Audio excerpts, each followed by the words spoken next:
Bismillah, Assalamualaikum warahmatullahi wabarakatuh. Perkenalkan, saya Putri Sofiatul Kolbi dengan NPM 222-12067 dari Prodi PAI Stit Darul Fatah Bandar Lampung.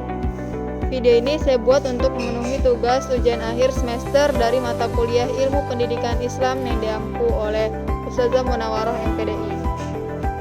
Di video ini saya sudah merangkum materi pembelajaran selama 1 semester. Simak sampai habis ya.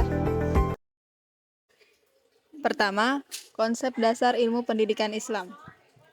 Pendidikan Islam secara bahasa memiliki makna yang sangat varian.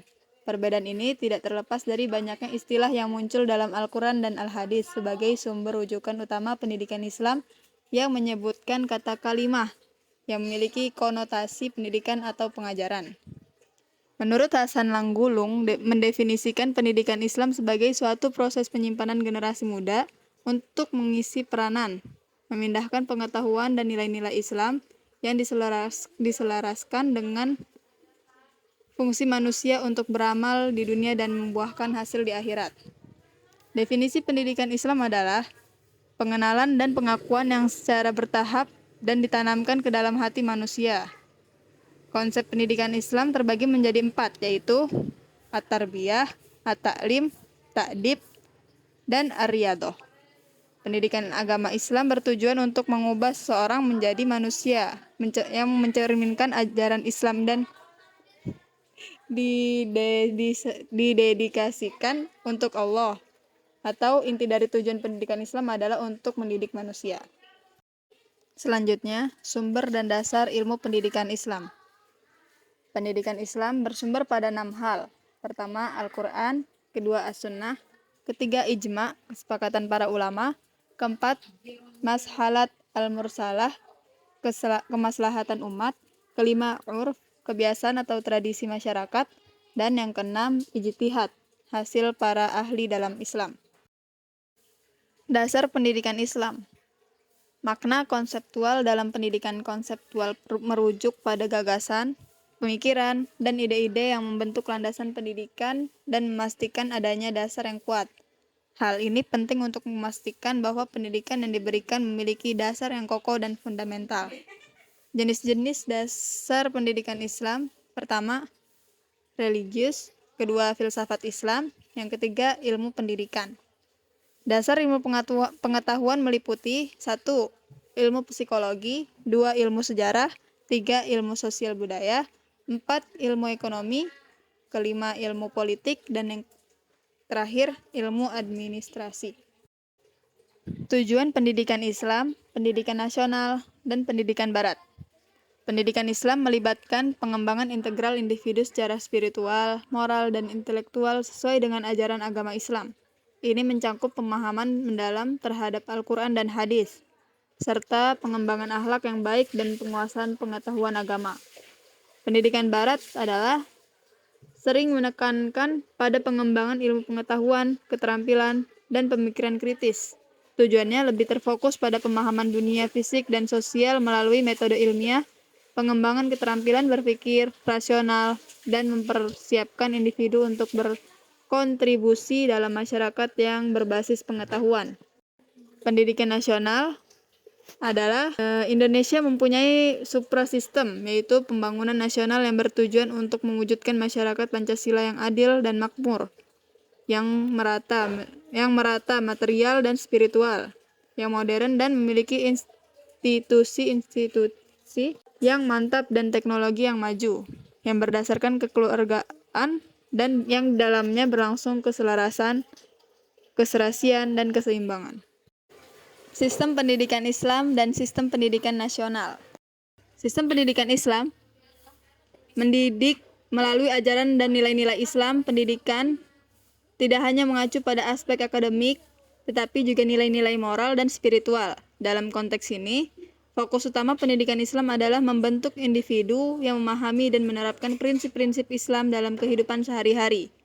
Sistem pendidikan nasional umumnya bersifat inklusif, yaitu menggabungkan berbagai aspek kehidupan dan menghargai keragaman budaya. Fungsinya mencakup pembentukan karakter, peningkatan keterampilan, dan mempersiapkan untuk menjalani kehidupan sosial. Di Indonesia terdapat sistem pendidikan nasional yang diatur oleh pemerintahan dan sistem pendidikan Islam yang dikelola oleh lembaga pendidikan Islam. Keduanya berkontribusi dalam membentuk generasi yang berkualitas dan berlandaskan nilai-nilai agama serta kebangsaan. Hubungan pendidikan Islam dengan pendidikan nasional.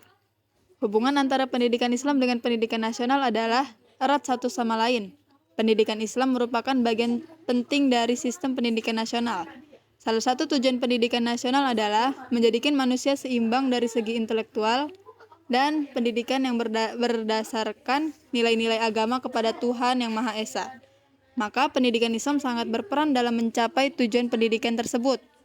Pendidikan Islam di Indonesia dilaksanakan secara terencana dan sistematis untuk mengembangkan potensi peserta didik berdasarkan pada kaidah dan nilai-nilai Islam. Pendidikan Islam tidak hanya mempelajari ilmu agama saja, tetapi sudah berkembang mempelajari ilmu-ilmu lain. Konsep dasar pada pendidikan Islam mengacu pada Al-Quran, hadis, sunnah, dan perilaku Rasulullah SAW untuk dijadikan pedoman dan patokan pedoman hidup. Sedangkan dari segi konsep dasar pendidikan nasional itu sendiri merupakan konsep yang mengacu pada Undang-Undang Dasar 1945 dan peraturan perundang-undangan yang telah ada digunakan sebagai penunjang dasar komponen pendidikan nasional. Selanjutnya, pendidik, peserta didik, dan perspektif pendidikan Islam. Pengertian pendidik secara umum, pendidik adalah seorang yang memiliki tanggung jawab untuk mendidik. Sementara itu, secara khususnya, pendidik dalam perspektif pendidikan Islam adalah orang yang bertanggung jawab terhadap perkembangan peserta didik dengan mengupayakan perkembangan seluruh potensi, baik potensi afektif, kognitif, maupun psikologi sesuai dengan nilai-nilai ajaran Islam. Syarat pendidik, pendidik harus beriman, berilmu, mengamalkan ilmunya, adil, berniat ikhlas, serta berlapang dada. Selanjutnya, tugas pendidik dalam pendidikan Islam, 1. Sebagai pengajar instruksional, kedua sebagai pengajar edukator, dan ketiga sebagai pemimpin manajerial. Selanjutnya peserta didik. Pengertian peserta didik dalam perspektif pendidikan Islam, peserta didik merupakan subjek dan objek. Oleh karena itu, proses kependidikan tidak akan terlaksana tanpa keterlibatan peserta didik di dalamnya. Akhlak dan kewajiban peserta didik. Asma Hasan Fahmi menyebutkan 4 akhlak yang harus dimiliki peserta didik, yaitu harus membersihkan hatinya sebelum menuntut ilmu. Kedua, harus mempunyai tujuan. Ketiga, harus sabar dalam pembelajaran. Dan yang terakhir, wajib menghormati guru. Selanjutnya, hakikat peserta didik. Merupakan dari sistem pendidikan Islam yang memerlukan bimbingan dalam fase pertumbuhan dan perkembangan fisik serta psikis. Komponen ini berbeda dengan komponen lain dalam sistem pendidikan karena tidak dapat diubah sesuai kebutuhan fasilitas dan lainnya. Azas-azas dan batas-batas pendidikan Islam. Azas pendidikan Islam merupakan suatu kebenaran yang menjadi dasar atau tumpuan berpikir, baik pada tahap perancangan maupun pelaksanaan pendidikan. Asas pendidikan menegakkan fondasi Al-Quran, hadis, dan ijtihad ulama pendidikan Islam harus selalu merujuk pada Al-Quran, hadis, serta ijtihad para ulama.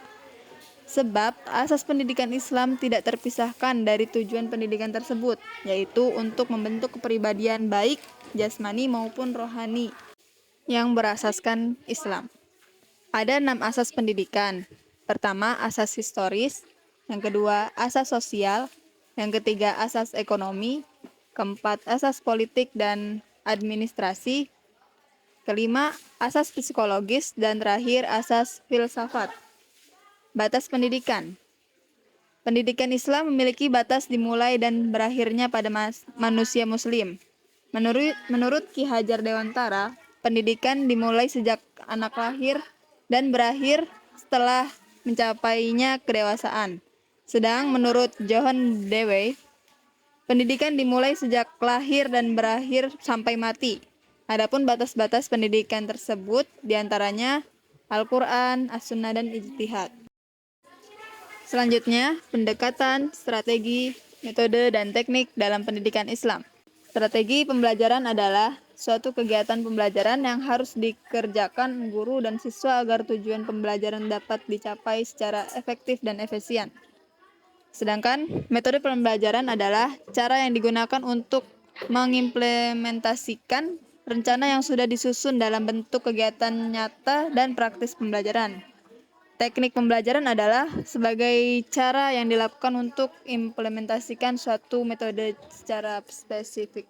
Macam-macam pendidikan Islam. Pertama, pendekatan agamis. Kedua, pendekatan psikologis. Ketiga, pendekatan biologis. Dan terakhir, pendekatan sosiologi. Strategi belajar mengajar. 1. Pemberian contoh dan teladan. Kedua, nasihat. Ketiga, pembiasaan. Keempat, ceramah. Kelima, tanya jawab. Dan terakhir, diskusi. Teknik mengajar pendidikan dalam Islam. 1. Pembelajaran konvensional. Kedua, tanya jawab. Ketiga, diskusi. Dan kelima, demonstrasi. Terakhir, karya wisata.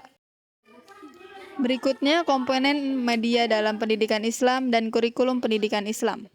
Pengertian. Dalam pendidikan Islam, peserta didik, pendidik, dan evaluasi merupakan komponen yang penting untuk mencapai tujuan pendidikan. Untuk memudahkan pembelajaran, pendidik sebaiknya menggunakan media pembelajaran seperti media grafis, media audio, dan media proyeksi diam. Media pembelajaran ini akan membantu guru dalam mengajarkan materi pembelajaran dan peserta didik dalam memahami pelajaran tersebut. Jenis-jenis dan karakteristik media pendidikan Islam. 1. Alat-alat visual yang dapat dilihat. Kedua, alat yang bersifat auditif atau hanya dapat didengar. Yang ketiga, alat-alat yang bisa dilihat dan didengar. Selanjutnya, pengertian kurikulum. Kurikulum pendidikan Islam adalah bahan-bahan pendidikan yang diberikan secara sengaja dan sistematis untuk mencapai tujuan pendidikan Islam. Kurikulum pendidikan Islam meliputi 3 masalah penting, yaitu keimanan, keislaman, dan ihsan. Kurikulum memegang posisi sentral dalam menentukan kegiatan dan hasil pendidikan. Berikutnya, tujuan kurikulum. Tujuan kurikulum agama adalah untuk mengembangkan pemahaman, pengamalan, dan penghayatan nilai-nilai keagamaan, membentuk karakter moral, etika, toleransi, dan kepedulian sosial, serta mendukung pengembangan spiritualitas dan memperkuat identitas keagamaan siswa. Selanjutnya, pengembangan metode dan evaluasi dalam pendidikan Islam. Pengembangan materi pembelajaran pendidikan agama Islam adalah pengembangan terhadap bahan-bahan yang dapat digunakan untuk membantu pelaksanaan pembelajaran pendidikan Islam. Evaluasi pendidikan Islam adalah suatu kegiatan untuk menentukan taraf kemajuan suatu aktivitas dalam pendidikan Islam. Tanggung jawab dan penanggung jawab dalam pendidikan Islam. Tanggung jawab dalam pendidikan Islam. 1. Pendidikan Islam mengembangkan dan mendidik segala aspek pribadi manusia dengan berlandaskan pada Al-Quran dan Sunnah, serta penghayatan nilai-nilai Islam dalam kehidupan sehari-hari. Kedua, keluarga merupakan institusi pertama dalam pendidikan awal anak dan memiliki tanggung jawab dalam mengajarkan nilai-nilai agama dan moral kepada anak-anak. Yang ketiga, masyarakat juga memiliki tanggung jawab dalam mendukung pendidikan anak dan membantu mengajarkan nilai-nilai moral serta menciptakan lingkungan yang mendukung pendidikan. Selanjutnya, penanggung jawab pendidikan Islam. 1. Orang tua menanamkan akidah, menanamkan nilai sosial, dan setiap orang tua harus berupaya agar anak-anaknya tumbuh secara wajar dan baik. Kedua, tenaga pendidik, dan ketiga, pemerintah. Sistem pendidikan Islam dan permasalahannya. Komponen sistem pendidikan sama halnya dengan sistem pendidikan pada umumnya, dan terdapat 6 komponen yang dapat digunakan, yaitu komponen tujuan, komponen pendidikan, komponen siswa, komponen isi atau materi, komponen metode, dan terakhir komponen lingkungan pendidikan. Sistem pendidikan Islam di Indonesia. Pertama ada sekolah, kedua madrasah, ketiga pesantren, dan keempat pendidikan tinggi Islam Majelis Taklim. Keistimewaannya. Keistimewaan sistem pendidikan Islam di Indonesia. 1. Dasarnya adalah akidah Islamiyah. Kedua, Islam menjadikan akidah sebagai landasan di dalam pendidikan. Ketiga, tujuan pendidikan dalam Islam adalah membentuk kepribadian Islam dan memberikan keterampilan dan dalam ilmu kehidupan. Keempat, tolak ukur bukan sekedar berupa nilai. Kelima, pendidikan terpadu. Permasalahan sistem pendidikan di Indonesia. 1. Masih adanya problem konseptual teoritis atau filosofis yang kemudian berdampak pada persoalan operasional praktis.